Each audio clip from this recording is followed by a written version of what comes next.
The Karen Reed murder trial ended yesterday in a mistrial with a starkly divided hung jury. CJ, did you follow the Karen Reed murder trial at all? I meant to, and then we left it, and so I was like, no, I'm out. Okay. Well, you can get caught up. We did a whole deep dive on it last week. Yeah. TLDR, woman was accused of murdering her boyfriend, who is a cop. The lead investigator knew everybody involved with the case and yet didn't have any conflict of interest. All of these people did bizarre things. One woman Googled, how long does it take to die in the snow on her phone? Others cleared their entire phone history. The house where this event took place, the people who were also police officers, sold their house, rehomed their dog who may have been involved. Anyway, the case ultimately ends in a mistrial. The jury wrote one final note to the judge before she officially declared it, saying, despite our rigorous efforts, we continue to find ourselves in an impasse. Our perspective on the evidence are starkly divided. Some members of the jury firmly believe the evidence surpasses the burden of proof, establishing the elements of the charges beyond reasonable doubt. Conversely, others find the evidence fails to meet this standard. As we talked about it last week, some of that evidence was using solo cups to collect blood. There was a single strand of hair on the car that was involved. There were pieces of a taillight that were mysteriously found days and weeks after the event, but none of those pieces were found the day of.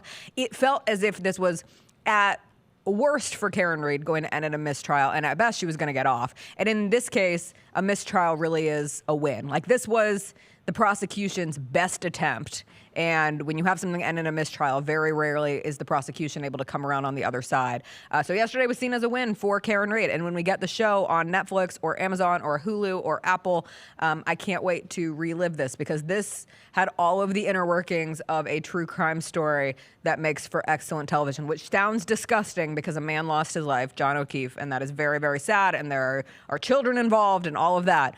But my God, did this captivate TikTok and the internet. And if you posted anything about the Karen Reed trial, it just took off into the viral world. I look forward to see this. It'll be so good. It's been a while since we've had something one like of this, hasn't it?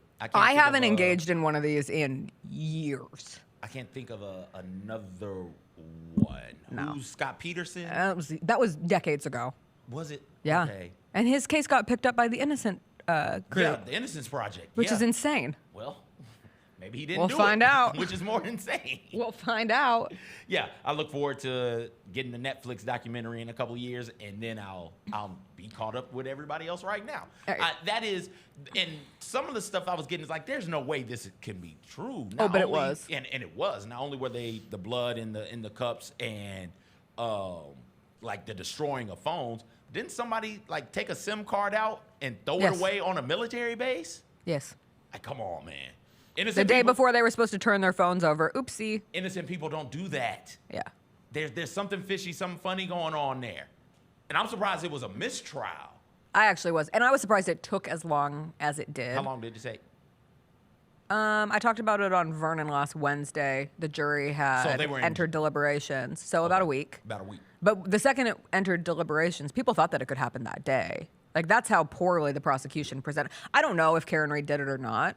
My like take on it is that she didn't, and I'm with you. There's too much fishiness around the case for it to be that simple. But I don't know the answer. I never will. I just know that the prosecution did a really terrible job at convincing me that she did it. Like, every new piece of news that I learned coming out of that trial was like, who are these people? And why are all of the cops drunk driving in Boston? That was my thing too. My God. The Jessica Benson Show with CJ Hart, live every weekday at 8 a.m.